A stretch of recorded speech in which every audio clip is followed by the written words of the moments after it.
Hello అండి, welcome to profit master dot in. ఇక ఈరోజు మార్కెట్స్ కానీ గమనిస్తే అటు గ్లోబల్ క్యూస్ పరంగా ఏషియన్ మార్కెట్స్ అన్నీ కూడా మిక్స్డ్గా ఉన్నాయని చెప్పొచ్చు.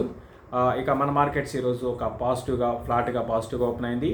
అక్కడి నుంచి డే అంతా కూడా స్టడీగా మనకి పెరుగుతూ రావడం చూసాము. ఓవరాల్గా నిఫ్టీ ప్లస్ 112 పాయింట్స్ 15,834 దగ్గర నిఫ్టీ పాజిటివ్గా క్లోజ్ అయింది. దగ్గర డే హైస్లోనే నిఫ్టీ క్లోజ్ కావడం చూసాము. అదేవిధంగా బ్యాంక్ నిఫ్టీ కూడా సేమ్ 35,200 దగ్గర బ్యాంక్ నిఫ్టీ అనేది ప్లస్ 400 పాయింట్స్ పాజిటివ్గా క్లోజ్ అయింది. ఓవరాల్గా నిఫ్టీ అండ్ బ్యాంక్ నిఫ్టీ రెండు కూడా చాలా స్టడీగా ఉన్నాయి. పెద్ద వోల్టాలిటీ ఈరోజు లేదు. ఓవరాల్గా డే హైస్లోనే క్లోజ్ అయినాయి. ఇక టాప్ గెయినర్స్ కానీ గమనిస్తే హిండాల్కో, ఓఎన్జీసీ, ఎస్బీఐ లాంటి స్టాక్స్ ఇవి టాప్ గెయినర్స్ నిఫ్టీలో మనకి ఉన్నాయి. మరోవైపు top losers tech Mahindra, HDFC life and Britannia లాంటి స్టాక్స్ ఈరోజు టాప్ లూజర్స్లో ఉన్నాయి. ఇక ఫ్యూచర్స్లో బాగా పెరిగిన స్టాక్స్లో కానీ గమనిస్తే ఈరోజు ముతూట్ ఫైనాన్స్ ఈరోజు 5% పెరిగింది. అదేవిధంగా ఐఆర్సిటీసీ ఒక 5% పెరిగింది. మిగతా మెజారిటీ అంటే ఎక్కువగా యాక్షన్ అంతా కూడా ఫ్యూచర్స్లో ఉన్న స్టాక్స్ కన్నా మిడ్ అండ్ స్మాల్ క్యాప్ స్టాక్స్లోనే ఎక్కువగా యాక్షన్ మనం చూస్తున్నాం. మెజారిటీ మిడ్ అండ్ స్మాల్ క్యాప్లో రీసెంట్ లాస్ట్ ఒక 2 to 3 monthsగా మనకి భారీగా పెరగడం చూస్తున్నాము. అందులో భాగంగా ఈరోజు కూడా మెజారిటీ యాక్షన్ అంతా కూడా ఈ మిడ్ అండ్ స్మాల్ క్యాప్లోనే కొనసాగింది. ఓవరాల్గా అడ్వాన్స్ డిక్లైన్ రేషియో కానీ గమనిస్తే ఎన్ఎస్సిలో 993 స్టాక్స్ అడ్వాన్స్ చేసుకుంటే 461 స్టాక్స్ డిక్లైన్స్ ఉన్నాయన్నమాట. ఇది బ్రీఫ్గా మార్కెట్స్ గురించి. అయితే ఇక్కడ నుంచి నిఫ్టీ ఏ విధంగా ఉండవచ్చు. నిఫ్టీ పరంగా లాస్ట్ మనకి ఒక 4-5 వీక్స్ కానీ గమనిస్తే సేమ్ రేంజ్ అనేది మనం చూస్తున్నాం, టైట్ రేంజ్లో ఉంది. అంటే ఇంతకుముందు ఒక 500 పాయింట్స్ 600 పాయింట్స్ రేంజ్లో కొంచెం వోల్టాలిటీ అనేది ఉండేది. ఇప్పుడు అది కూడా లేదు. ఒక 300 పాయింట్స్ 400 పాయింట్స్ రేంజ్లోనే నిఫ్టీ కొనసాగుతుంది. హైయర్ సైడ్ కానీ గమనిస్తే 15,920 నుంచి 950 అనమాట. ఇక డౌన్ సైడ్ కానీ గమనిస్తే 15,500. అంటే ఇంట్రాడే పరంగా 15,600 బిలో వెళ్ళింది, కానీ బట్ క్లోజింగ్ బేసిస్లో మళ్ళీ 15,600 పైనే క్లోజ్ కావడం చూస్తున్నాం. కాబట్టి నెక్స్ట్ రానున్న రోజుల్లో కూడా నిఫ్టీకి హయ్యర్ సైడ్ 15,920 950 అనేది రెసిస్టెన్స్ లెవెల్గా ఉండవచ్చు. దాన్ని దాటితే 16,100 దాకా వెళ్ళడానికి అవకాశం ఉంటుంది. ఇక డౌన్ సైడ్ కానీ గమనిస్తే నిఫ్టీకి 15,600 బిలో క్లోజింగ్ బేసిస్లో 1 or 2 days క్లోజ్ అయితే అప్పుడు నిఫ్టీ మనకి కొంచెం డౌన్ సైడ్ వెళ్ళడానికి అవకాశం కనపడుతుంది. ఇది నిఫ్టీ రేంజ్ అనమాట. ఇక బ్యాంక్ నిఫ్టీ ఏ విధంగా ఉండవచ్చు. బ్యాంక్ నిఫ్టీ కూడా టైట్ రేంజ్లో ఉంది. ఇంకా చెప్పాలంటే నిఫ్టీ కొంచెం పర్లేదు, నిఫ్టీ అవుట్ పర్ఫార్మ్ చేస్తుంది కంపేర్ టు బ్యాంక్ నిఫ్టీతో కంపేర్ చేసుకుంటే. బ్యాంక్ నిఫ్టీ ఓవరాల్గా నిఫ్టీతో కంపేర్ చేస్తే కొంచెం వీక్గా ఉందని చెప్పొచ్చు. 35,500 నుంచి 600 ఆ లెవెల్లో ఒక రెసిస్టెన్స్ ఫేస్ చేయొచ్చు. దాని తర్వాత 35,900లో ఒక Nifty bank Nifty resistance face చేసే అవకాశం ఉంది. ఇక డౌన్ సైడ్ కానీ గమనిస్తే లాస్ట్ మనకి క్లోజింగ్ ఏదైతే ఉందో 34,800 అనేది ఒక సపోర్ట్, దాని తర్వాత 34,200 అనేది ఒక సపోర్ట్గా బ్యాంక్ నిఫ్టీకి ఉండవచ్చు. ఇది కూడా ఒక రేంజ్, ఒక 1000 పాయింట్స్ మనకి డౌన్ సైడ్ హైకి లోకి కానీ గమనిస్తే నెక్స్ట్ ఒక రాను రోజుల్లో ఒక 1000 పాయింట్స్ రేంజ్లో కొనసాగడానికి అవకాశం కనపడుతుంది. ఇది ఓవరాల్గా మార్కెట్స్ గురించి. ఇక మనకి బాగా ఓవరాల్గా సెక్టార్ పరంగా బాగా పెరిగింది అంటే ఈరోజు ఈ ఫుడ్ ప్రాసెసింగ్ కంపెనీస్ బాగా పెరిగాయండి. ఫుడ్ రిలేటెడ్ కంపెనీస్ ఏవైతే ఉంటాయో అవి బాగా పెరిగాయి. లైక్ అపెక్స్ కానివ్వండి, తర్వాత ఎల్టీ ఫుడ్స్ 81 రూపీస్కి వచ్చింది, 10% పెరిగింది. అపెక్స్ అయితే 20% దగ్గరగా 20% దాకా పెరిగింది. తర్వాత టేస్టీ బైట్ ఈటబుల్స్ అనేది ఇది కూడా ఫుడ్ ప్రాసెసింగ్ కంపెనీ అనమాట. Food processing company. అదేవిధంగా అవంతి ఫీడ్, చాలామంది అవంతి ఫీడ్ గురించి అడుగుతుంటారు. మన తెలుగు స్టేట్స్కి చెందిన కంపెనీ ఇది. స్ట్రింప్ ఫీడ్ తయారు చేస్తారు. దీంతోపాటు స్ట్రింప్ ఎక్స్పోర్ట్స్ ప్రాసెసింగ్ అండ్ చేసి ఎక్స్పోర్ట్ చేస్తుంటారు. ఈ స్టాక్ కూడా 14% పెరిగింది. తర్వాత చమన్లాల్ సేతియా అనేది ఇది కూడా బాస్మతి రైస్ ఎక్స్పోర్ట్ చేసే కంపెనీ. ఇది కూడా మంచి కంపెనీనేనండి. సో ఇవి ఇప్పుడు చెప్పిన స్టాక్స్ ఏవైతే ఉన్నాయో ఇవన్నీ కూడా ఏంటంటే ఇవన్నీ వాల్యుయేషన్స్ పరంగా బాగా అట్రాక్టివ్గా ఉన్నాయన్నమాట. మామూలుగా బుల్ మార్కెట్లో ఏం జరుగుతూ ఉంటుందంటే స్మార్ట్ మనీ అంతా కూడా ఒక్కొక్క టైంలో అంటే ఒక 1 month 1.5 month ఒక సెక్టర్లో ఉంటుంది. తర్వాత అక్కడి నుంచి ఇంకో సెక్టర్కి మూవ్ అవుతుంటుంది. ఇప్పుడు లాస్ట్ కొన్ని రోజులుగా మనకి షుగర్ కంపెనీస్ బాగా పెరుగుతున్నాయి. దీంతోపాటు ఇప్పుడు ఈ ఫుడ్ ప్రాసెసింగ్ కంపెనీస్ కూడా లాస్ట్ ఒక 1 week నుంచి పెరుగుతున్నాయి. మరి ముఖ్యంగా ఈరోజు బాగా ఈ ఫుడ్ ప్రాసెసింగ్ కంపెనీస్ అన్నీ కూడా బాగా పెరుగుతున్నాయి. ఇదంతా కూడా మూమెంటం అనమాట. అయితే ఇక్కడ మనం గమనించాల్సింది ఏంటంటే ఓవరాల్గా ఈ ఫుడ్ ప్రాసెసింగ్ కంపెనీస్లో చాలా వరకు మెజారిటీ స్టాక్స్ అన్నీ కూడా ఇప్పుడు ఏదైతే నేను చెప్పానో ఇవన్నీ కూడా వాల్యుయేషన్స్ పరంగా, అంటే బేస్డ్ ఆన్ ఫండమెంటల్స్ చెప్తున్న వాల్యుయేషన్స్ పరంగా ఇవన్నీ కూడా మంచి వాల్యుయేషన్స్ అట్రాక్టివ్గా ఉన్నాయి. అంటే వాల్యుయేషన్స్ అని చెప్పాలంటే ట్రెడిషనల్గా చూస్తే పిఈ రేషియోస్ కానీ గమనిస్తే ఇవన్నీ కూడా 14 పిఈ 12 పిఈ ఈ రేంజ్లో ఉన్నాయి. అయితే వీటికి ఏంటంటే పెద్ద గ్రోత్ పరంగా భారీగా గ్రోత్ ఉండదండి. అంటే 20%, 30%, 40% గ్రోత్ ఉండే కంపెనీస్ అయితే కాదు. ఫర్ ఎగ్జాంపుల్ ఎల్టీ ఫుడ్స్ కానీ చూసుకుంటే ఇది 12%, 13% పిఈతో ట్రేడ్ అవుతుంది. పర్లేదు, ఓకే, స్టడీగా ఉంది. గ్రోత్లో మనకి గ్రోత్ పరంగా బిజినెస్లో మాత్రం గ్రోత్ లేదు, కానీ వాల్యుయేషన్స్ పరంగా అట్రాక్టివ్ ఉంది. అదేవిధంగా అవంతి ఫీడ్ అయితే కొంచెం బిజినెస్లో కూడా మనకి గ్రోత్ ఉంది.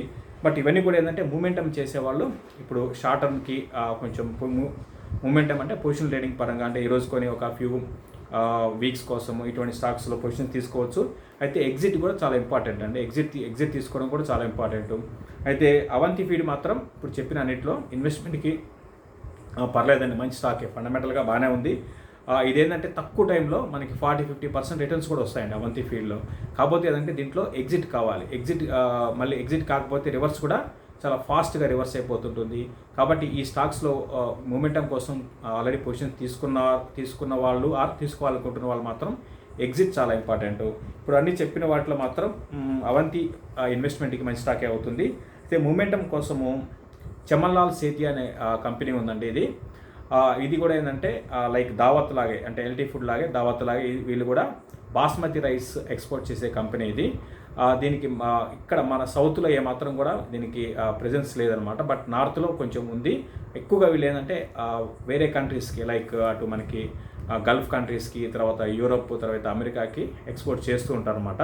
అటు బాస్మతి రైస్తో పాటు మామూలు రైస్ కూడా వీళ్ళు ఎక్స్పోర్ట్ చేస్తుంటారు. బ్రాండ్ వచ్చి మహారాణి అనే బ్రాండ్ ఉందన్నమాట. ఇది కూడా చాలా పాత కంపెనీ. ఇది కూడా వాల్యుయేషన్స్ చాలా అట్రాక్టివ్గా ఉంది. దగ్గరగా 9 PEతో ట్రేడ్ అవుతుంది. ఇవన్నీ ఎందుకు చెప్తున్నా అంటే ఇప్పుడు వస్తున్న స్మార్ట్ మనీ అంతా కూడా వెతుకుతున్నాయి ఎక్కడ ఏ స్టాక్స్లో మనకి వాల్యుయేషన్స్ అండి. ఎందుకంటే మెజారిటీ సెక్టార్ చెందిన స్టాక్స్ అన్నీ కూడా బాగా ఎక్స్పెన్సివ్ అయిపోయినాయి. కాబట్టి స్మార్ట్ మనీ అంతా కూడా ఇటువంటి స్టాక్స్లో ఏవైతే పిఈ వాల్యుయేషన్స్ బాగా అట్రాక్టివ్ ఉన్నాయో వాటిలోకి మనకి మనీ అంతా కూడా వస్తుంటుంది. కాబట్టి ఇటువంటి స్టాక్స్ అన్నీ కూడా ఇక్కడి నుంచి బాగా పెరిగే అవకాశాలు ఉంటాయి. ఇప్పుడు ఫ్రెష్గా ఎవరైనా మూమెంటం అంటే 2 months కోసమో ఫ్యూ మంత్స్ కోసమో పొజిషన్ తీసుకోవాలి అనుకున్న వాళ్ళు ఇటువంటి స్టాక్స్లో ఇన్వెస్ట్ చేసుకోవచ్చు అని. అంటే మూమెంటం కోసము ఈ వాల్యుయేషన్స్ ఏవైతే అట్రాక్టివ్గా ఉంటాయో, లో పిఈ దగ్గర ఉంటాయో అటువంటి స్టాక్స్ కొంచెం ఇక్కడ నుంచి పెరగడానికి అవకాశం ఉంటుంది. ఇది బ్రీఫ్గా షార్ట్ టర్మ్ కోసము. ప్లస్ ఓవరాల్గా ఇప్పుడు మనం అనుకున్న వాటిలో అవంతి ఫీడ్ స్టాక్ని అయితే మాత్రం 2-3 ఏళ్ళ కోసము మీరు ఇన్వెస్ట్మెంట్ స్లోగా ప్లాన్ చేసుకోవచ్చు అండి. ఒకవేళ తగ్గినా కూడా భయపడాల్సిన అవసరం లేదు. ఇన్వెస్ట్మెంట్కి పర్లేదు, మంచి కంపెనీనే. ఇక రెగ్యులర్గా మనకి అడుగుతున్న స్టాక్స్లో టాటా ఎల్ఎక్సీ దీని గురించి గతంలో చాలా సందర్భాల్లో చెప్పాము. ఫండమెంటల్ పరంగా ఓకేనండి. అయితే గమనించాల్సింది అంటే ఇప్పుడే మనం అనుకున్నాము ఇవైతే ఫుడ్ ప్రాసెసింగ్ కంపెనీస్ ఏవైతే ఉన్నాయో ఇవన్నీ కూడా వాల్యుయేషన్స్లో అట్రాక్టివ్ అనుకున్నాం. But at the same time ఈ టాటా ఎల్ఎక్సీ విషయానికి వస్తే ఇది వాల్యుయేషన్స్ పరంగా ఎక్స్పెన్సివ్. అయితే దీనికి గ్రోత్ పరంగా ఉంది. అయితే అందరూ ఊహించిన అంటే అందరూ చాలా ఎక్స్పెక్టేషన్స్ పెట్టుకున్నారు. చాలా భారీగా ఈ కంపెనీలో గ్రోత్ ఉంటుంది అనుకున్నారు. బట్ ఓవరాల్గా రిజల్ట్ కానీ గమనిస్తే మనకి ఫైనాన్షియల్ ఇయర్ 20 నుంచి 20 అంటే లాస్ట్ 1 yearలో మనకి గ్రోత్ కనపరిస్తే 13% మాత్రమే మనం చూసాం. 20 నుంచి 21కి ఓన్లీ 13% గ్రోత్ మాత్రమే. రెవెన్యూస్ పరంగా గమనిస్తే 16 నుంచి 18-26 crores వచ్చాయి. అయితే స్టాక్ మాత్రము 1000 రూపీస్ నుంచి, అంటే లాస్ట్ 1 year 2 monthsలో గమనిస్తే 1000 రూపీస్ నుంచి ఈరోజు 4380 దగ్గర ఉంది. అంటే 4400 దగ్గర ప్రస్తుతానికి ఉంది అనమాట. అంటే దగ్గరగా 330% పెరిగింది. సో కాబట్టి ప్రతి ఒక్కరు కూడా ఫ్రెష్గా ఇన్వెస్ట్ చేయాలి అనుకున్న వాళ్ళు ఏంటంటే కొంచెం ఇవి కూడా చూసుకోండి. మంచి కంపెనీ అయినా కూడా మనకి అది ఎక్స్పెన్సివ్ అయితే మనం కొంచెం అవాయిడ్ చేయడం బెటరు. అంటే ఎక్స్పెన్సివ్ అంటే మనం పదే చెప్తుంటాను. ఎవరైనా ఏదైనా వస్తువు మనం కొనేటప్పుడు మంచి వస్తువు అయినా కూడా 100 రూపాయల వస్తువుని 500 రూపాయలు చెప్తే మనం కొనాం కదా, సేమ్ అది కూడా ఇక్కడ కూడా అదేనండి. మంచిగా స్టాక్ పరంగా కంపెనీ పరంగా మంచిదే, కానీ ఈ లెవెల్లో కొనడం అనేది మనకి అంత సమంజసం కాదు. రిస్క్ రివార్డ్ రేషియో కానీ గమనిస్తే రిస్క్ అనేది ఎక్కువ ఉంటుంది. అదే 1500-1600లో కొన్న వాళ్ళు ఎప్పటికీ సేఫ్కుంటారు, ఇన్వెస్ట్మెంట్గా వదిలేయచ్చు. బట్ మనం ఈ లెవెల్లో కొనడం అనేది కరెక్ట్ కాకపోవచ్చు. బట్ ఆల్రెడీ కొనిన వాళ్ళు హోల్డ్ చేయండి. అయితే కొంచెం ప్రాఫిట్ బుక్ చేసుకోవడం కూడా మంచిదే. ఇది టాటా ఎల్ఎక్సీ గురించి. తర్వాత విమ్టా ల్యాబ్స్ గురించి పదే పదే అడుగుతున్నారంటే విమ్టా ల్యాబ్స్ ఇప్పుడు దాకా చెప్పిన స్టాక్ టాటా ఎల్ఎక్సీ. ఇంకా విమ్టా ల్యాబ్స్ ఇది కానీ గమనిస్తే 268 రూపీస్ దగ్గర ప్రస్తుతానికి ఉంది. రీసెంట్గా ఇది 150 రూపీస్ నుంచి పెరిగింది. ఇదేంటంటే కొంచెం బిజినెస్ డిఫరెంట్ బిజినెస్లో ఉన్నారండి వీళ్ళు. కాంట్రాక్ట్ రీసెర్చ్ మ్యానుఫ్యాక్చరింగ్ కంపెనీ అనమాట ఇది. అంటే చాలామంది అంటే ఫార్మా అనుకుంటారు. ఫార్మా కంపెనీస్తో పాటు అదర్ కంపెనీస్ కూడా వీళ్ళు అటు రీసెర్చ్ బేస్డ్ సర్వీసెస్ అందిస్తుంటారు. బట్ ఇదేంటంటే చాలా పాత కంపెనీ అండి, చాలా పాత కంపెనీ. అయితే ఇన్ని ఏళ్లలో ఏ మాత్రం కూడా గ్రోత్ లేదండి. ఈ కంపెనీ బిజినెస్ పరంగా గ్రోత్ లేదు, ఏ మాత్రం కూడా గ్రోత్ లేదు. 3 ఏళ్ల క్రితం ఒక 50 కోట్లు ఓవరాల్గా, అంటే ఇయర్కి చెప్తున్నాను, 50-60 కోట్లు ఉంది. ఇప్పుడు కూడా సేమ్ అంతే ఉంది. కాబట్టి ఇటువంటి గ్రోత్ లేని కంపెనీస్లో మనం ఇన్వెస్ట్ చేయడం అనేది అంత సమంజసం అయితే నేను అనుకోను. బట్ ఇప్పుడు మార్కెట్లో ఏంటంటే కండిషన్ వేరు. అన్ని స్టాక్స్ కూడా భారీగా పెరుగుతున్నాయి. దానికి రీజన్ ఒకటే, పదే పదే చెప్తున్నాను, భారీగా రీటైల్ ఇన్వెస్టర్స్ కొత్త వాళ్ళందరూ స్టాక్ మార్కెట్లోకి వస్తున్నారు. కాబట్టి అన్ని స్టాక్స్ పెరుగుతున్నాయి. కాబట్టి ఇది కూడా పెరగచ్చు. బట్ ఇదైతే ఇన్వెస్ట్మెంట్ స్టాక్ అయితే కాదు.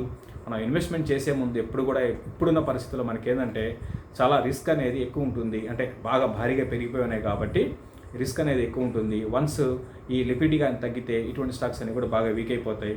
కాబట్టి ఇటువంటి స్టాక్స్లో ఇన్వెస్ట్మెంట్ అయితే వద్దని చెప్తాను. మొమెంటం కోసం అది వేరండి. మొమెంటం కోసం ఇప్పుడు ఇంతకుముందు చెప్పినట్టుగా మొమెంటంలో కూడా సేఫ్గా మనం చేయాల్సి ఉంటుంది ఇప్పుడున్న పరిస్థితుల్లో. ఫర్ ఎగ్జాంపుల్ అవంతి ఫీడ్లో ఒకసారి మీరు బై మిస్టేక్లో మీరు కొంత హై ప్రైస్లో కొని అది మీ రేట్ రాలేదనుకోండి, పర్లేదు, ఒక 1 year or 2 years హోల్డ్ చేస్తే మళ్ళీ వచ్చేస్తుంది. బట్ ఇటువంటి విమ్టా ల్యాబ్స్ ఇవన్నీ కూడా ఏంటంటే వన్స్ ట్రెండ్ రివర్స్ అయితే మళ్ళీ దానికి నెక్స్ట్ బుల్ మార్కెట్లో అది పార్టిసిపేషన్ ఉండదు. కాబట్టి ఇటువంటి టైంలో సేఫ్గా వెళ్ళాలంటే ఏంటంటే ఇప్పుడు లైక్ ఇంతకుముందు నేను చెప్పినట్టుగా అవంతి ఫీడ్ లాంటి స్టాక్స్ లేదా ఐసిఐసిఐ ప్రుడెన్షియల్ ఇటువంటి స్టాక్స్లో మీరు మొమెంటం కోసం చేయొచ్చు. అంటే ఎగ్జాంపుల్ చెప్తున్నా, ఇట్లా చాలా ఉంటాయండి. బట్ ఏదేమైనప్పుడు కూడా ఏదైనా కూడా సేఫ్గా మీరు అటు ట్రేడింగ్ కానీ అటు ఇన్వెస్ట్మెంట్ కానీ ఇప్పుడున్న కండిషన్స్ తగ్గట్టుగా మీరు సేఫ్గా చేసుకోవాల్సి ఉంటుంది. మూమెంటం చేసేవాళ్ళు ప్రతి ఒక్కరు కూడా స్టాప్ లాస్ పెట్టండి.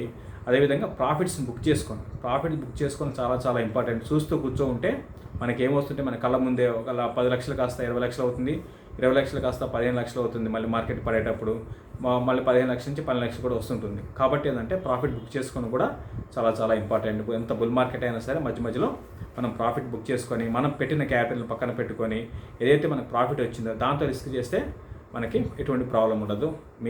ఎప్పుడు కూడా మీ క్యాపిటల్ ఏదైతే ఉందో దాన్ని ప్రొటెక్ట్ చేసుకోండి. ఇది క్లోజింగ్ రిపోర్ట్ అండి. దీంతోపాటు అందరికీ ఏంటంటే రిక్వెస్ట్ ఏంటంటే profitmaster.in వెబ్సైట్కి ప్రతి ఒక్కరు కూడా వెళ్ళండి. రీసెంట్గా మనకి దీంట్లో డైలీ పరంగా అంటే ఆర్టికల్స్ కూడా చాలా ఎక్కువ ఆర్టికల్స్, తర్వాత స్టాక్ స్పెసిఫిక్ న్యూస్ అనేది మనం ఎక్కువగా ఇవ్వడం జరుగుతుంది. కాబట్టి ప్రతి ఒక్కరు కూడా profitmaster.in వెబ్సైట్కి ప్రతిరోజు కూడా లాగిన్ కావడం ప్రయత్నించండి. థ్యాంక్ యూ అండి.